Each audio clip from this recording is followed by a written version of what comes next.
India news आपके साथ मैं हूं शिप्रा सुमन। बॉलीवुड का ड्रग्स कनेक्शन, ड्रग्स चरित्र अब सामने आ रहा है दुनिया के। जी हां, हसीनाओं की हशीश मंडली का खुलासा एक के बाद एक होता चला जा रहा है और उन पर गिरफ्तारी की तलवार लटक रही है।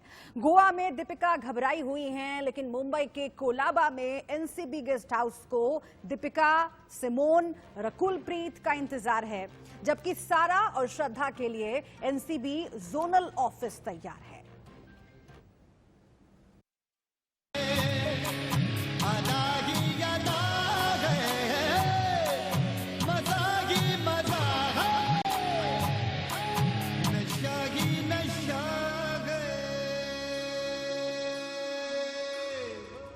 एमडी वीड हैश का जाल बन गया जी का जंजाल।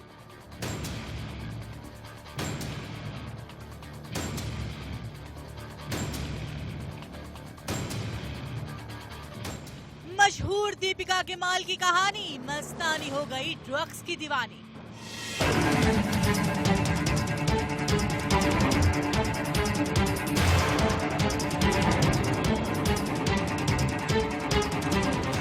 श्रद्धा के लिए सीबीडी गुल, गिरफ्तारी का मीटर चालू।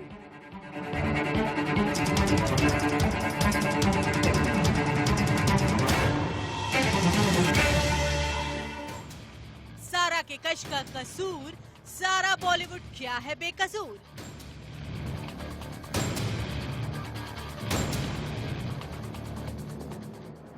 रकुल को गांजा से यारी, एनसीबी पूछेगी किसकी कितनी हिस्सेदारी।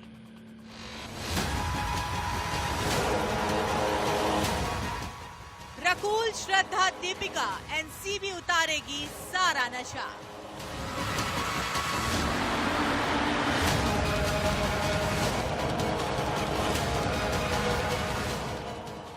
चार हीरोइन 3 दिन, एनसीबी कितने सबूत दिखाएगी।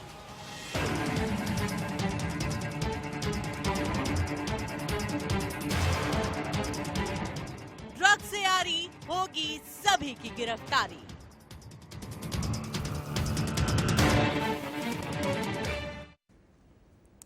और इस वक्त एक बड़ी खबर का हम सीधा रुख कर लेते हैं। जी एनसीबी दफ्तर से निकली सिमोन खंबाटा निकली हैं एनसीबी दफ्तर से। 4.5 घंटे की पूछताछ के बाद एनसीबी दफ्तर से सिमोन निकली है। इस वक्त की बड़ी खबर, ड्रग्स मामले में एनसीबी की एसआई टीम ने पूछताछ उनसे की है, लंबी पूछताछ की। ये तस्वीरें आप देख रहे हैं, सिमोन खंबाटा एनसीबी दफ्तर से अब से कुछ देर पहले निकली है और उसी की तस्वीरें हम आपको दिखा रहे हैं। लगातार एक के बाद एक तमाम बड़ी शख्सियतें जिन्हें अब तक आप पर्दे पर देखते रहे थे, वो पूछताछ के लिए बुलाई जा रही हैं।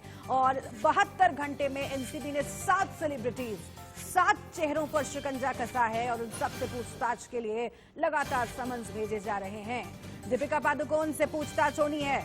दीपिका पादुकोण से कल यानी कि 25 तारीख को पूछताछ होनी है, लेकिन उससे पहले आपको हम ये बड़ी खबर बता रहे हैं। 4.5 घंटे की पूछताछ हुई सिमोन खंबाटा से और उसके बाद जब वो एनसीबी दफ्तर से निकली हैं तो उस वक्त की ये तस्वीरें आप देख रहे हैं। जिस तरीके से ड्रग्स चैट सामने आए हैं और ड्रग्स चैट में कोड वर्ड्स में ये सेलिब्रिटीज बात करते पाए गए हैं, उसके बाद से जिन जिन कोड वर्ड्स को क्रैक किया जा रहा है उन नामों को लगातार एक के बाद एक एनसीबी दफ्तर में बुला रही है, समन भेजकर, और उनसे लंबी पूछताछ कर रही है। और इन सब के बीच ये 2 तस्वीरें हम आपको दिखा रहे हैं। सिमोन खंबाटा एनसीबी दफ्तर से निकली हैं और दूसरी तस्वीर जो आप देख रहे हैं, रकुलप्रीत के घर पहुंची है एनसीबी की टीम। रकुलप्रीत के घर एनसीबी की टीम पहुंची है, उन्हें भी समन भेजा गया है, समन दिया गया है और इसके बाद रकुलप्रीत का भी नंबर आएगा पूछताछ के लिए। तो बहुत महत्वपूर्ण है ये तस्वीरें, क्योंकि लगातार ड्रग्स कनेक्शन जो सामने आ रहा था सुशांत सिंह राजपूत के, उसमें वो अब आगे बढ़ते बढ़ते तमाम सेलिब्रिटीज जो कि टीवी से भी ताल्लुक रखती हैं, जो बड़े पर्दे से भी ताल्लुक रखती हैं, उन पर शिकंजा धीरे धीरे कसता चला जा रहा है और पूछताछ में एक के बाद एक और नाम सामने आते चले जा रहे हैं। जैसे जैसे पूछताछ हो रही है, एक शख्स से पूछताछ में वो और नामों का खुलासा कर रहा है और इन सब से आप समझ सकते हैं कि कैसे बॉलीवुड और टीवी जगत ड्रग्स के दलदल में फंसा हुआ रहा इतने वर्षों में, उसका अब खुलासा हो रहा है। वो असली चेहरा इन सेलिब्रिटीज का सामने आ रहा है। सिमोन खंबाटा निकली हैं एनसीबी दफ्तर से और रकुलप्रीत के घर पहुंची है एनसीबी की टीम, उसको समन देने के लिए। उनसे भी पूछताछ होगी, लेकिन कल का दिन बहुत महत्वपूर्ण, कल होगी दीपिका पादुकोण से पूछताछ। तो ये बड़ी खबर आपको बता रहे हैं और साथ ही ये भी बता रहे हैं कि 7 सेलेब्स पर शिकंजा कसा है 72 घंटे में एनसीबी का। तो जैसा कि मैंने आपको बताया, कल का दिन बेहद खास है क्योंकि कल बॉलीवुड की नंबर 1 हीरोइन दीपिका पादुकोण से एनसीबी पूछताछ करेगी। एनसीबी ने दीपिका से सवालों की लिस्ट तैयार कर ली है। तो एनसीबी क्या क्या सवाल पूछ सकती है और अगर एनसीबी को दीपिका के खिलाफ कोई भी सबूत मिले तो किन धाराओं में केस दर्ज हो सकता है, इस रिपोर्ट के जरिए आप समझिए।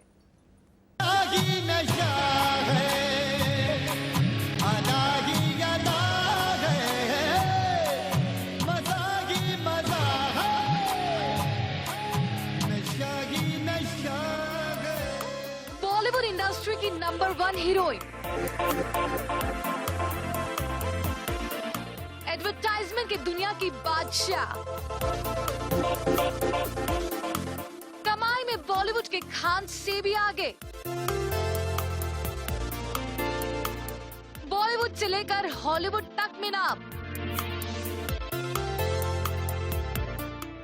शोहरत और रुतबा बेशुमार, जो चेहरा फिल्मों से लेकर सामाजिक मुद्दों की पहचान बन चुका है। आखिर क्या वो ड्रग्स के जाल में बुरी तरह से फंसा हुआ है? सुशांत केस में एनसीबी की जांच जैसे जैसे आगे बढ़ रही है, वैसे वैसे बॉलीवुड के ए लिस्टर्स के नाम सामने आ रहे हैं। पहले सारा और रकुल प्रीत, फिर श्रद्धा, नम्रता और अब Deepika Padukone. Mumbai Koko night club की तस्वीर सामने आई है जिसमें दीपिका 2017 में 28 अक्टूबर की रात गई थी। इस पार्टी को लेकर दीपिका ने अपनी टैलेंट मैनेजर करिश्मा प्रकाश से बात की थी। इस चैट में दीपिका करिश्मा से माल के बारे में पूछ रही थी। दीपिका के नाम से अभी तक डी का मतलब बॉलीवुड की मोस्ट गॉर्जियस दीवा से था, लेकिन अब दीपिका नाम से जुड़े डी का मतलब ड्रग्स है। दीपिका की कोको वाली पार्टी में ड्रग्स और डिप्रेशन ढूंढा जा रहा है। एनसीबी की जांच में इन सारी पहलुओं की जांच की जा रही है। एनसीबी के पास दीपिका के खिलाफ कई सबूत हैं। दीपिका के खिलाफ सबूत: मैनेजर करिश्मा से ड्रग चैट में माल को लेकर बात, चैट में वीड नहीं हैश की चाहत, जया साहा का खुलासा, क्वान कंपनी का कनेक्शन, कोको पार्टी की तस्वीर, मैनेजर करिश्मा संग तस्वीर। मतलब दीपिका पूरी तरह से फंस गई हैं। वो चाहकर भी इन सभी चीजों को झुठला नहीं सकती। एनसीबी ने दीपिका को समन भेजा है। अब सवाल ये उठता है कि जब एनसीबी दीपिका से सवाल करेगी तो सवाल क्या होंगे, लेकिन इंडिया न्यूज के पास वो सवाल है जिनका जवाब एनसीबी दीपिका से जानना चाहेगी। एनसीबी के दीपिका से सवाल: ड्रग्स चैट का सच क्या है? आप ड्रग्स कब से ले रही हैं? आपको ड्रग्स कौन सप्लाई करता था? आपकी ड्रग्स मंडली में कौन कौन शामिल है? कोको पार्टी में कौन कौन आया था? कोको वाली पार्टी में किसने ड्रग्स लिया था? क्या आप ड्रग्स मंडली को जानती हैं?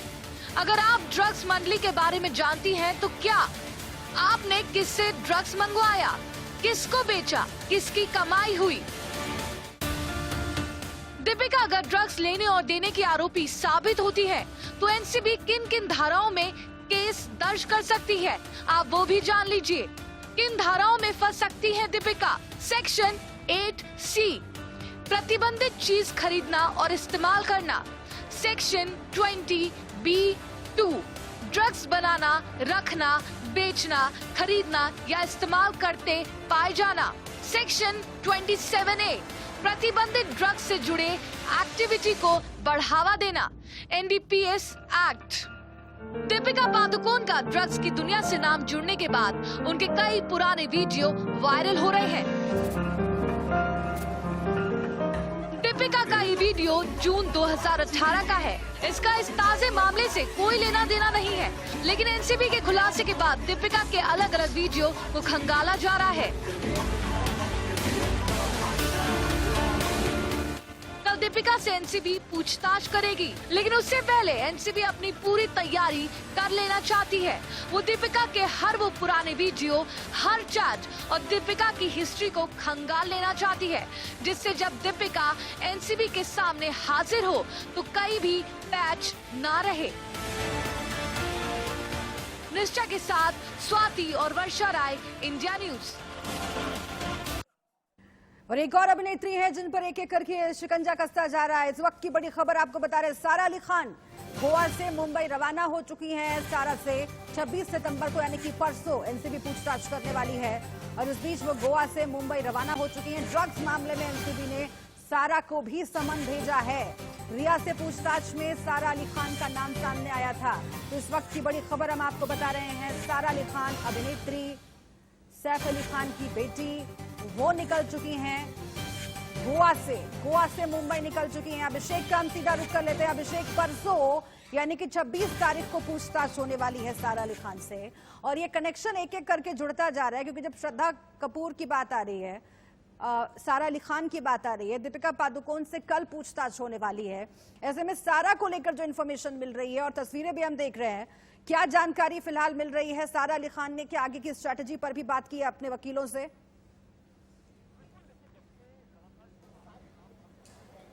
बिल्कुल, देखिए, जब से लगातार इस पूरे मामले पर नाम सामने आया है तब से लगातार वो अपने वकीलों से संपर्क में हर कोई है। सारा अली खान ने नहीं, बल्कि दीपिका पादुकोण की बात कर लें, श्रद्धा कपूर की बात कर लें, हम तमाम जितने भी लोगों का नाम जो सम्मत दिया गया है, सभी के सभी लोग अपने लीगल टीम के संपर्क में बिल्कुल हैं। और वह सारा अली खान जब गोवा से निकली है मुंबई के लिए तो उनके साथ तमाम उनके भाई मौजूद थे और यह मुंबई जब आएंगी तो जाहिर सी बात है कि यह तमाम अपने लोगों से मुलाकात करेंगे, क्योंकि इन्हें जब पूछताछ के बुलाया गया है, परसों बुलाया गया है, यानी 26 तारीख को बुलाया गया है।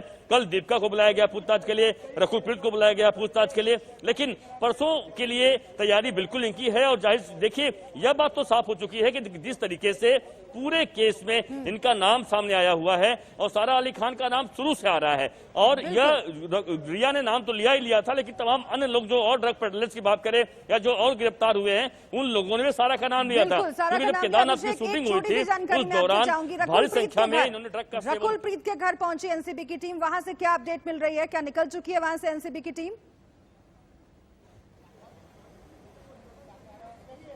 बिल्कुल, देखिए, रकुल प्रीत के जो नोटिस सम्मन देने के लिए गई थी एनसीबी की टीम, बिल्कुल निकल चुकी है, काफी देर हो चुका है निकल के, और वह सम्मन इसलिए देने गई थी बाय हैंड ताकि रकुल प्रीत अब इस बारे में डिनायल ना कर सके कि उन्हें सम्मन नहीं मिला, क्योंकि आज ही बुलाया गया था, आज जो पेश हो सकती थी, लेकिन नहीं है। एक और आपको अपडेट दे दूं, सिमोन खंभाटा जो इसी एनसीबी गेस्ट हाउस से पूछताछ के बुलाई गई थी, 5 घंटे तक पूछताछ हुई है, वह निकल चुकी है। अब सिर्फ आज श्रुति मोदी यहाँ पर है जिनसे पूछताछ की जा रही है। तो यह और वहीं तो यह जाहिर सी बात है कि सिमोन खंभाटा 5 घंटे से पूछताछ हुई है, कई सारे उन्होंने खुलासे किए हैं, लेकिन श्रुति मोदी हैं जिन्हें पहली बार एनसीबी पूछताछ कर रही है, यह भी कई बड़े खुलासे एनसीबी के सामने कर रही है। गिरफ्तारियां हो सकती है, कई और समन भेजे जा सकते हैं और ऐसे में कल और परसों का दिन बहुत महत्वपूर्ण है, क्योंकि कल दीपिका पादुकोण से पूछताछ होने वाली है, परसों सारा अली खान और श्रद्धा कपूर से पूछताछ होने वाली है। आप बने रहिएगा हमारे साथ। अभिषेक, इस बीच हमारे साथ कुछ खास मेहमान जुड़ गए हैं, हम सीधा उनका रुख कर लेते हैं।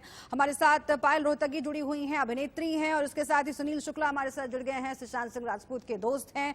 सबसे पहले पायल रोहतगी, मैं आपके पास आना चाहूंगी। और देखिए, ये जो फिल्म स्टार्स हैं जिनकी तस्वीरें हम टीवी स्क्रीन पर लगातार दिखा रहे हैं, जिनके घर एक एक करके एनसीबी पहुंच रही है, उन्हें समन भेज रही है और उन्हें अब पूछताछ के लिए एनसीबी दफ्तर आना पड़ेगा, सवालों का जवाब देना पड़ेगा। ये वो एक्टर्स हैं, वो सितारे हैं जिन्हें आम जनता, आम दर्शक रोल मॉडल्स के तौर पर देखते हैं। अब जब ये चेहरा निकल कर सामने आ रहा है, क्या वाकई बदलना चाहिए, इस तस्वीर को बदलना चाहिए, जो कि अब ये मानकर बैठ जाते हैं लोग कि नहीं, ये तो होता ही है, और जो होता ही है जब एक एक करके सामने आ रहा है तो सबकी आंखें फटी की फटी रह गई हैं। आपका क्या रिएक्शन रहा पायल जब आपने ये खबर पहली बार देखी?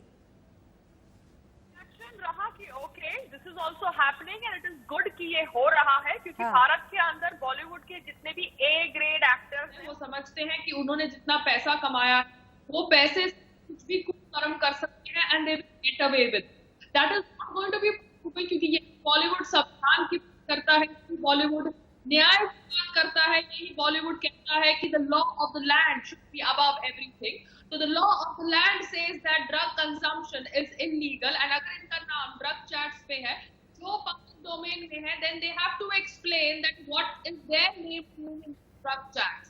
तो अब उनको समन भेजा गया है and Deepika is coming tomorrow and Simone Khambatta जो कोई डिजाइनर है उसको आज बुलाया गया है, रकुल को भी समन्स भेजे गए हैं। तो जी हाँ, आप लोग अपने लॉयर्स की सहायता कीजिए, आप लोगों के पास तो पैसे भी बहुत सारे हैं, you can afford the expensive lawyers, you don't have to take papers like Reena Chakrabarti took or she did not took because there was ambiguity. Satish मनचंडे जी क्यों रिया चक्रवर्ती का केस हैंडल कर रहे थे, आप तो खुली तौर से फीस भी दे सकते, तो हायर और अपना पक्ष रखिए क्योंकि आपका नाम आया है ड्रग चैट्स में, आपको अपना इनोसेंस करना पड़ेगा। कई और सवाल मेरे पास हैं आपके लिए, लेकिन चूंकि आपने फिलहाल लॉ ऑफ द लैंड की बात की है तो इसी से जुड़ा हुआ सवाल मैं पूछती हूँ, क्योंकि तमाम लोगों के जहन में आ रहा है कि इतने लंबे वक्त से, अगर इतने सालों से ये सब होता चला आ रहा है और कानूनन ये जुर्म है, ये इलीगल है किसी भी तरह के ड्रग्स का कंजम्पशन करना या उसको सप्लाई करना, जो कि रिया चक्रवर्ती के केस से आगे बढ़ता गया और अब दीपिका पादुकोण, सारा अली खान, श्रद्धा कपूर सब इसकी सद में आ रहे हैं। ये तमाम जो बातें हैं वो इलीगल हैं, लेकिन उसके बावजूद अगर कानून कुछ नहीं करता, अगर इतने वक्त से ये लोग इस तरह का इलीगल काम किए जा रहे थे और बाकायदा कंपनीज बनी हुई थी जो टैलेंट मैनेजमेंट के नाम पर ड्रग्स मैनेजमेंट कर रही थी, क्या ये सितारे खुद को कानून से ऊपर समझते हैं पायल? अभी तक तो आई थिंक ये सितारे अपने आप को कानून से ऊपर समझ रहे थे, क्योंकि अगर ये लोग चाहते थे कि कंगना का ड्रग पास इन्वेस्टिगेट हो, जो ऑब्वियसली 8-9 साल पहले था, जो उसने खुद कबूल किया था, तो इनका तो ड्रग पास 3 साल, 2 साल, 1 साल पुराना है, क्योंकि करण जौहर की पार्टी जिसके ऊपर मजिंदर सिरसा जी ने कंप्लेंट फाइल करी है वो तो लास्ट ईयर की पार्टी है। तो अभी इन लोगों को कंगना के पास के ऊपर बात करने की फ्रीडम है, तो हमें इनके पास के ऊपर भी बात करने की फ्रीडम है, क्योंकि इनका पास तो सुशांत सिंह राजपूत की मौत के इन्वेस्टिगेशन से हमें पता चला है। तो इनका दोगलापन एक्सपोज हुआ है, क्योंकि ये लोग भारत के युवाओं को इन्फ्लुएंस करते हैं फिट रहने के लिए, मगर साथ साथ में नशा भी करते हैं। भारत के अंदर नशा इतना इजीली अवेलेबल है जो लीगल है, इसके ऊर होनी चाहिए, क्योंकि कोरोना वायरस लॉकडाउन में भी ये नशा अवेलेबल था टू सुशांत सिंह राजपूत, जो बहुत ज्यादा शर्मनाक बात है। एंड कहीं ना कहीं local police, local people are hand in glove obviously ये होता हुआ आ रहा है। NCB investigate, they need to expose everybody. ठीक है, लेकिन अब बात ड्रग्स कल्चर पर होनी भी बहुत जरूरी है, और ये सवाल लेकर मैं सुनील शुक्ला आपके पास आ रही हूं, उसके बाद मैं इसका जवाब पायल आपसे भी लूंगी। लेकिन सुनील शुक्ला, जिस मुद्दे से ये पूरा चक्र शुरू हुआ, सुशांत सिंह राजपूत की मौत से ये सिलसिला शुरू हुआ जांच पड़ताल का, जो अब यहां तक पहुंच गया है कि ए लिस्टर्स बॉलीवुड के उनका नाम सामने आ रहा है और वो जांच की जद में अब है। सवाल यही है कि ड्रग कल्चर का क्या किया जाए। ड्रग कल्चर जो आउटसाइडर्स हैं उनके लिए कैसे काल साबित होता है, उनके लिए कैसे मौत का सबब साबित हो सकता है, जैसा सुशांत सिंह राजपूत के केस में लग रहा है। अभी बहुत कुछ खुलकर सामने आना बाकी है, लेकिन कई टीवी एक्ट्रेसेस, कई न्यू कमर्स ने टीवी पर, तमाम दूसरी जगहों पर यह कबूल किया है कि जब वो बाहर से आते हैं, जब वो बॉलीवुड के सो कॉल्ड सोसाइटी का हिस्सा नहीं है, तो उन्हें मजबूर किया जाता है ड्रग्स लेने के लिए, और अगर वो नहीं करते हैं, इस सोसाइटी से दूर रहते हैं, तो उनका बायकॉट एक तरीके से कर दिया जाता है और उसका नुकसान उनके करियर को भी होता है। ये सच सामने आना कितना जरूरी है सुनील शुक्ला? देखो, मेरा जन्म हुआ है मुंबई में, मैंने करीबी से बॉलीवुड या टेली सीरियल वाले लोगों को देखा हूँ। हाँ। जो बाहर से लोग आते हैं, पहले बात है कि ये इनसिक्योर्ड होते हैं, ये डरे हुए रहते हैं, काम मिलेगा नहीं मिलेगा। एक हिसाब से इन पे है ना एक ये बना लेते हैं कि आप इस सर्कल में ज्वाइन होजिए, ड्रग्स लीजिए हमारे साथ। ड्रग्स एक हिसाब से इनके बीच में कसम होता है, एक बॉन्डिंग होता है। तो जो बेचारे जो बाहर से जो नए लोग आते हैं, उनको वो इंफीरियरिटी कॉम्प्लेक्स क्रिएट करते हैं कि भैया तू ड्रग्स नहीं लेता है, ड्रग्स नहीं लेगा तो काम कैसे मिलेगा, बैठेगा कैसे हमारे साथ। तो ये उनको उसमें फनल करते हैं, मतलब ये ट्रैप करते हैं। अगर सुशांत सिंह राजपूत का अगर आप बात कर रहे हो, उनको भी ट्रैप किया गया है। जो रिया चक्रवर्ती दवाई के नाम पे उनको ड्रग्स दे रही थी, वो एक ट्रैप था। तो जितने भी बाहर से लोग आते हैं, यहाँ पे स्ट्रगल करते हैं या फिल्म में आने की कोशिश करते हैं, तो ये नेटवर्क पहले बना देते हैं कि इनको पहले गंदगी में डाल दो। गंदगी डालने से क्या होगा कि इंसान एकदम छुपा रहेगा, बाहर बात नहीं करेगा, और जो काम उनको मिलना चाहिए वो काम उनको कभी नहीं मिलता है। भविष्य में क्या होता है, ये ड्रग पेडलर हो जाते हैं। जैसे जया शाह, आप नाम ले लो या बाकी जो ले लो, मैं तो रिया चक्रवर्ती को पहले से बोलते आ रहा हूँ कि ये ड्रग पेडलर थी और वो सिद्ध हो गया वो ड्रग पेडलर है। उसी तरह ये जो यंग लोग आते हैं ये लेयर बनते हैं। आप कह रहे हैं कि ऊपर जाल एक बिछाया जाता है ये, और उस जाल में न्यू कमर्स फंस जाते हैं, बाहर से आए हुए लोग फंस जाते हैं, जो सुशांत सिंह राजपूत के साथ हुआ। इसे और हम डिटेल में समझने की कोशिश करेंगे। पायल, मैं आपके पास आऊंगी। और ये जो कहा जाता है कि हीरोइंस को कहा जाता है, न्यू कमर हीरोज जो है उनको भी कहा जाता है कि ड्रग्स लीजिए, ये बहुत कूल है, और इससे जब आप ऑडिशन के लिए जाएंगे तो आपको आपके चेहरे पर फ्रेशनेस रहेगी, या फिर आप ज्यादा देर तक काम कर सकेंगे। ये तमाम बातें जो डायलेमा क्रिएट किया जाता है उस पर भी बात करेंगे। एक छोटे से ब्रेक के लिए यहां पर मुझे रुकना पड़ रहा है। ब्रेक के बाद जब वापस आएंगे इस चर्चा को आगे बढ़ाएंगे। तमाम अपडेट भी इस मामले से जुड़ी हुई लगातार सामने आ रही है।